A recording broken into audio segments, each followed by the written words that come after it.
This podcast is sponsored by eBay Canada. eBay Canada has been supporting Canadian small business retailers for 25 years. With their up and running program, you can access eBay's 180 plus million buyers in 190 countries around the world. With up and running, there are no listing fees on up to 200 listings per month, and you only pay fees when you sell. As part of the eBay community, you get real-time advice and inspiration and access to powerful selling tools and insights. Go to ebay.ca/up and running, stay local, and sell global. Welcome to Canada's podcast, the #1 podcast for entrepreneurs by entrepreneurs. Hello and welcome to Canada's podcast network for entrepreneurs by entrepreneurs, where we talk to the entrepreneurs who are making it happen throughout Canada. I'm your host, Mario Toneguzzi for Calgary's podcast, and joining me today is Curran, who is Chief Laundry Folder for the local laundry. Thanks for joining us today, Connor. Thanks so much for having me. Really looking forward to being here. Okay, Chief Laundry Folder. I got to ask you about that title. Where's that come from? Well, as an entrepreneur, I mean, titles are they don't really mean anything because as an entrepreneur, you wear many hats, you do everything, right? So we kind of wanted to have a little bit of fun with it. Our business is called Local Laundry. We make clothes, and part of my job is folding a lot of shirts, whether it's at markets or for packages or whatever. So we just kind of thought we'd have fun with it and cheat. Instead of the boring old CEO, we went to Chief Laundry Folder, and my business partner is Chief Laundry Operator. Okay, tell me a little bit about the company, what it is, and what you guys do. Absolutely. So we're Local Laundry. We're a Canadian-made clothing company that builds community, right? So we use our Canadian-made clothing as a vehicle to give back and build community. How we do that is through our 5 pillars of community: representing where you come from, collaborating with others that share that community-building spirit, sharing those stories from the community, donating 10% of all of our profits back to local charities that our customers help choose, and then finally, and most importantly, by only supporting Canadian manufacturing to help drive a diverse Canadian economy. Okay, run me back in time about how the genesis of the company, how it started. Yeah, absolutely. So from Calgary, we moved here when I was 5 and grew up here, loved it. My parents are, they're first generation Canadians. And so we really grew up having this fierce pride for all things Calgary. And so I worked in oil and gas out of school for a couple of years, didn't really enjoy it, wasn't my thing. And like everyone else in 2014, I got laid off. And so instead of trying to find another oil and gas job, I said to my wife, I was like, let's get out of here. Let's go travel for a little bit. And so we decided to move to Sweden, of all places, where I could study for my MBA and do my master's. And it was there that I quickly realized, my parents, they're, like I said, first generation, they immigrated here back in the 70s, and they became entrepreneurs, and they were able to create this great business for themselves that not only could support a family, but they used it as a vehicle to give back to the community. So my parents, like all Irish immigrants, what do? They open up an Irish pub. And they use their pub as a way to help other new Canadians that were coming from all over different countries, to help bring them over, to help get them jobs, to help get their PR, bring their families over and get them set up and move on, to their new lives in Canada. And I really liked that they were their own bosses. They created a life for themselves. They supported their family, but they were able to use their business as a way to give back. So I thought, what? Oil and gas world is not for me. I really want to start my own business and kind of have those same kind of things. So living in Sweden, have that fierce pride for Calgary, we thought, it'd be really great if we could create a clothing company that really showcased that pride that myself and a lot of other Calgarians have. And so I had no business getting into the clothing industry. I know nothing about clothes, fashion, know nothing about e-commerce, but I just knew that clothing could be such an expressive way to represent where you come from and to showcase your values as a person. So I just kind of did what every student does and Google search how to make a clothing company. And then I watched a YouTube video. And then, slowly piece by piece by piece, at a cost of $50, in 24 hours, I had an online clothing company, and we just kind of grew it from there. When did you start it? 2015. 2015. I don't know if you can tell me about it. Can give me an indication of what your annual sales are now? Now, this year, we're going to be doing close to $750,000. Wow. Yeah. Amazing what you can find on YouTube, right? Yeah. So it's pretty incredible because I thought my goal is to sell 10 shirts. I thought if I could sell Oh my 10 God. shirts, I would be the world's smartest man. And then the nice thing I like about e-commerce and especially the clothing business is it's not like a lot of other businesses because you get this notification on your phone from Shopify, nice little ding, ching, and it's this little rush of dopamine that hits your head that makes you get excited about getting that next sale and the next sale. And it started very small. I remember talking to my dad's accountant, and I said, "What about taxes and all these things and GST?" And he's like, "Don't worry about that stuff. You don't have to pay GST. You don't have to remit GST unless you're over $30,000 annual revenue." And I laughed at him. I was like, $30,000, we'll never in a year? Are you nuts? We'll never get that. I never have to worry about GST. And then it just slowly grew and grew and grew. Wow.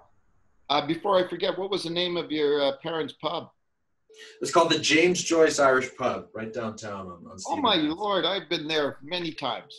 Right? I've enjoyed a few pints of Guinness and other things there. Yeah. It's a bit of an institution here in town. They've been running it for over 21 years. Oh, wow. How come you didn't get involved in that business? Well, it's funny. We all did. I had 3 sisters. We like to call the pub our 4th sibling. It's the 5th family child. And we all got our start there. We all started in the dish pit. My sisters served. I worked the bartender, during the summers at university. We still have family, like cousins that still run there. My brother-in-law is the head chef there. It's very much a family-run business. But I just kind of saw, the way how hard my parents worked and that kind of thing. And the restaurant, I just didn't have a passion for food and alcohol like my parents did. So I wanted to kind of do my own thing. I'm trying to remember the location of that. Is that the one on 8th Avenue? That's the one on 8th Ave. Yeah, at a time we owned 2. We opened up another one on 4th Street in Mission. It's called the Joyce M. 4th, but we sold that about 12 years ago. You know what I find interesting? The very first time I was in James Joyce, the pub, with my wife, I noticed something that was different about the pub, right? And then I realized there are no TVs here. Yeah. And I just thought, isn't that a refreshing thing that in a pub in this day and age, there are no TVs? Yeah. There's no TVs and there's no bottled beer, and because they want to create an atmosphere of actual conversation. And you put me in a bar, and I don't care what's on the TV. I'm just drawn to it. And that really taught me a really valuable lesson because, the Flames, we had the great run in 2004, and I was like, "Dad, you got to get TVs. Everyone wants to watch a Flames game." He's like, "No, we're a place that doesn't have a TV. It's a differentiator."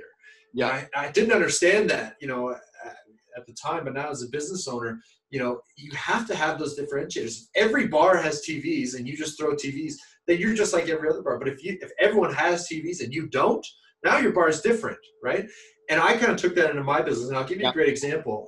We ran the business for about 2 years, and then 2 years into the business, we quickly realized we got this great logo. People love the YYC, but we're like, it's just a neat design. There's no substance to it.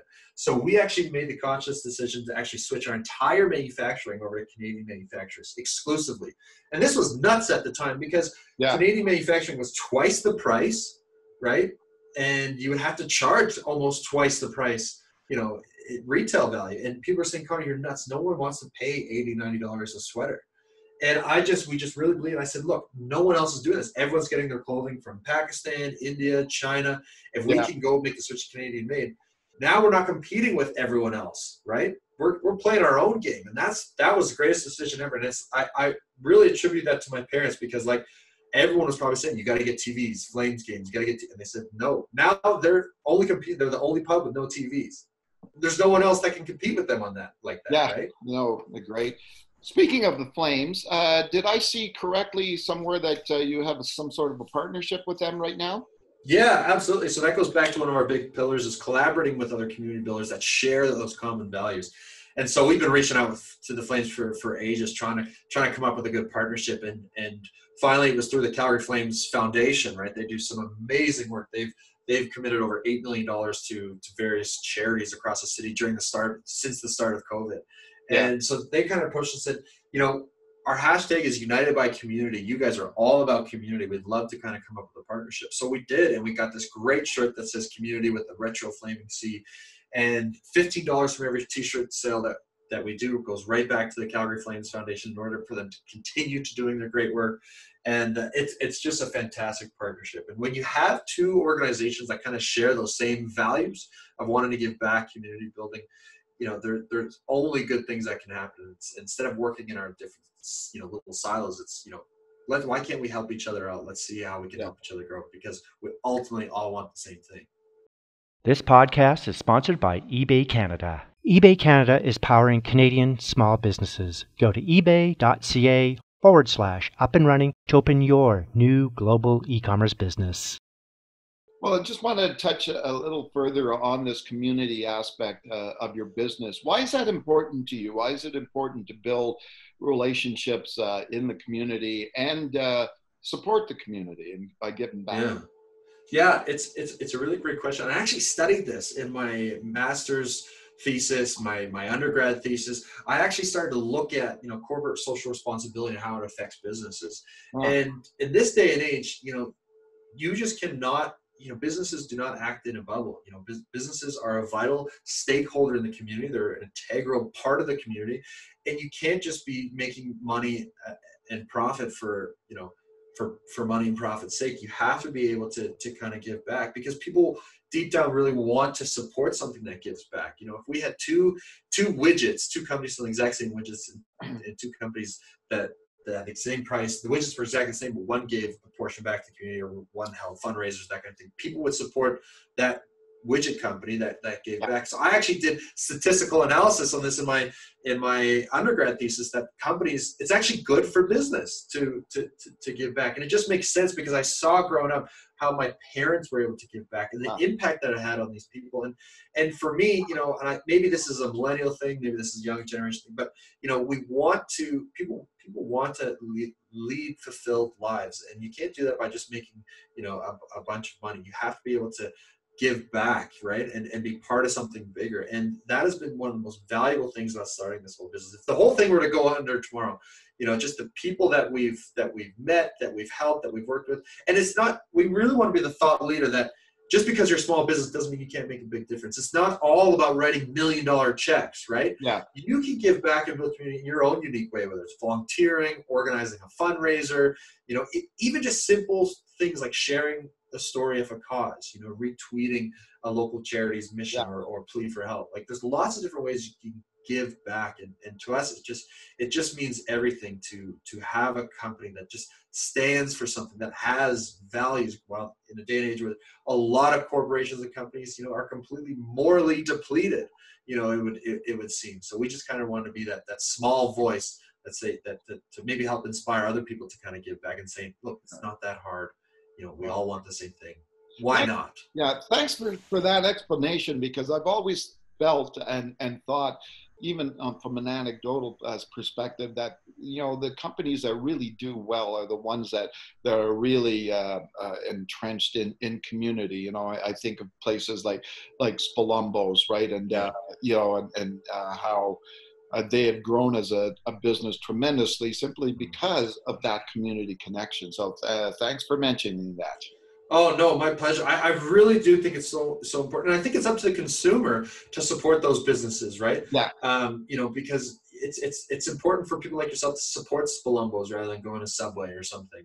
Not to say that to pick Subway out of a hat, but I mean, it's not, sometimes it's not up to businesses to really help and make a difference. It's up to consumers to support those businesses who actively decide to make those changes, right? And that's why we say every purchase you do, you're voting with your wallet, right? So if you want to support Canadian manufacturing, a diverse Canadian economy, responsibly and ethically, environmentally friendly made products, you have to vote with your wallet, right? And that's on me too as a consumer, right?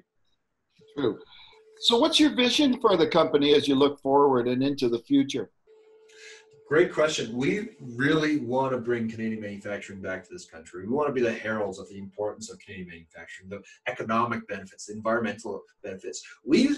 we used to make things here in this country. I mean, my wife and I were cleaning out her granny's house last summer, and you would be shocked at the amount of things we found that were made in Canada, from hangers, combs, furniture, clothing, shoes, you name it. 90, we go back 100, 50 to 100 years, 90% of everything our grandparents had in their house was made, probably within a 100-kilometer radius or at least in Canada. Now you go look at your closet, you go look at your kitchen, I guarantee less than 10% of what's in your house is actually made here in Canada, right? We've completely offshored our middle class, right?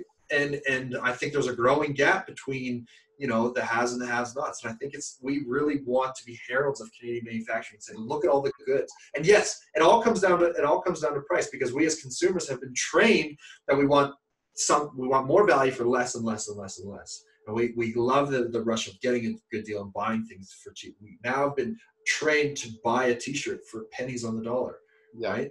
And so we really want to go back to the idea of slow fashion. We want to go back to the idea of let's shrink our closets, let's shrink the things that we have in our house and support things that are actually made here. So Connor, are you strictly an e-commerce business? No, so we have lots of great retail partners. So one of our bigger retail partners is like Mark's Work Warehouse, who another, started here in Calgary by a great entrepreneur. They're big supporters of us. We're in about 5-6 of their stores, as well as Below the Belt, another great Alberta family-run second-generation business, and then lots of independent retailers like Liz and Lottie in East Village, Teal Home on 17th Ave, Luke's Drug Mart in Bridgeland, and then of course we are available online. Now, do you ever would consider opening an actual store? You know what? We go back and forth every day. I mean, that was always kind of, as a clothing company, that was always kind of the natural step, right? You start out, you go into retail stores, you get bigger and that kind of thing. And it's, then you open up your own store. And I think this pandemic is, the last couple of years, as a matter of fact, I mean, with the rise in small business tax, the rise in rent, the rise in, the pandemic with everything shutting down, it looks to be like it's going to be a very long time before people are actually comfortable shopping. And clothing is a very particular thing because you're trying things on, right? Maybe you're trying things on and someone else is trying. For now, it's not in the cards. A new source of revenue that we've discovered is organizations that want custom clothing, right? That want garments that are quality, that have a good story, that have a unique and interesting design that's not just a logo. And so that's kind of a market that we're kind of more focused on. We have some great partnerships, like with the Flames, other organizations. We want to get rid of the word swag. When you go to conferences and you go to all the booths and you get your bag of cheap stuff, they're just right. They're just like garbage versions of things you already have. And we want to eliminate that, because that's just going, you take it home, you get excited for a minute, and then you throw it in the garbage and it goes to the landfill. We want to create things that last, that people get excited about, but also, support a diverse Canadian economy that is made here. So that's kind of more, instead of going the traditional brick and mortar route, we want to go more, helping organizations create meaningful gifts or uniforms or, projects for their team members. Okay, well, it's we mentioned a couple of things there about the times that we're in. Obviously, we're dealing with a pandemic. We're dealing here in Calgary with the oil and gas industry that still hasn't recovered from 2014 when prices collapsed. And then as an entrepreneur, also a lot of businesses are facing increasing costs, like, property taxes are going crazy here in Calgary. That's been in the news constantly, right, about how difficult it has been. How have you managed to survive through all that as an entrepreneur? I tell you, every day is a new thing that's been thrown at you. I think it's incredibly difficult time to be an entrepreneur, for a lot of reasons. So, this happened back in March, and you're just kind of like, your whole world is turned upside down, and your traditional, revenue streams are just out the window. So, I mean, prior to COVID, 60-70% of our business was through retail, right? These wholesale partners that we had. And in an instant, that just shut off, gone, turned off, stores shut down, canceled orders, done, zero, right? So now you're kind of like, okay, where are we at?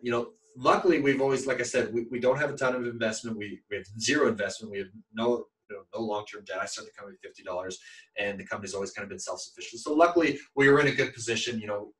Very few liabilities, but we kind of thought, okay, what can we do to help support and build a community and keep things going? So my wife, she's a nurse at a local hospital here in town. She's working with COVID-19 patients, and we thought, let's come out with a garment that really showcases and represents all the great things that our healthcare professional workers do and the love that goes into their work, and let's shine the spotlight on them. So we created this bamboo organic cotton sweater that had a nice little design on it that showcased the love and care that healthcare professionals go. And 100% of all that profit went right back to the United Way COVID-19 Community Relief Fund. So we ended up raising $20,000 for this COVID-19 Community Relief Fund put on by the City of Calgary and the United Way to help the most vulnerable people, homeless, veterans, elderly, disabled people get through this tough time. So to me, it's you have to be able to be flexible, organic. You have to kind of change with the times. Gone are the days where you can just say, well, this is the way we've always done it. This is the way we're going to keep doing it, right? That you got to throw everything you thought worked out the window and try to come up with these new things. Now, we didn't make any money on these bamboo sweaters, right? But it kept cash coming through the door, kept us alive. It kept our workers, our manufacturing partners, employed. It kept people working, in a safe environment. And then it highlighted the great people that are doing the most important work at this time. And then we were able to raise $20,000 for this amazing fund put on by United Way and City of Calgary. What is it about being an entrepreneur that you like the most? I tell you, the thing I love the most, is I think what every human being strives for the most, which is autonomy, right? People want to be autonomous. They want to be able to make their own decisions, live their own lives. When I was working in oil and gas, and I love the oil and gas industry, I really do, but it just wasn't for me. I was a slave to my wrist, just being like, okay, I get here, I got to be here for 9. I got to, do this meeting by this, lunch by this, home by this. So, and now, there was weekend time, there was work time, vacation time, lunch. Now there's only time. And I love that I can completely control my time. Some days I work 16 hours, other days I work 3 hours, but I just love having that direct control over my life and having the ability and a vehicle to kind of give back, connect with others, and make a difference, which the thing is really important to me. And as I'm sure you know, that life of an entrepreneur is an absolute roller coaster. And I know people say that all the time, but it's a life of extreme highs. You land a huge deal, big partnership, and I've danced up and down the stairs. I shouted from a rooftop, called my parents, and my mom is so excited. But then it's extreme lows, and those can be triggered by anything, by a poor review, a disappointed customer, someone online leaving an unfriendly comment, and then you're just down in the dumps, and you're just, you're like, am I the dumbest person in the world? Is this the biggest mistake? What am I doing? Imposter syndrome is a big issue with a lot of entrepreneurs. But I always say the absolute worst day of my life as an entrepreneur is 10 times better than my best day when I was working in a cubicle in an office and not enjoying my life. So yes, it's a roller coaster. Yes, it's not easy. It's not for everyone, but I wouldn't have it any other way. All right, super. Well, thanks a lot for joining us today, Connor. Oh, my pleasure. Thank you so much for taking the time to highlight us in Canadian manufacturing and for listening. And I hope your listeners enjoyed it as well.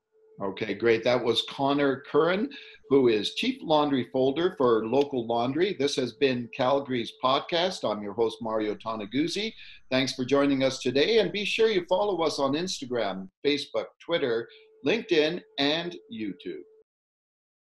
This podcast is sponsored by eBay Canada. eBay Canada is here to help. They've been supporting Canadian small business retailers for 25 years, and their up and running program is getting Canadian businesses online today.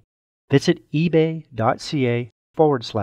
and running. Stay local and sell global with eBay.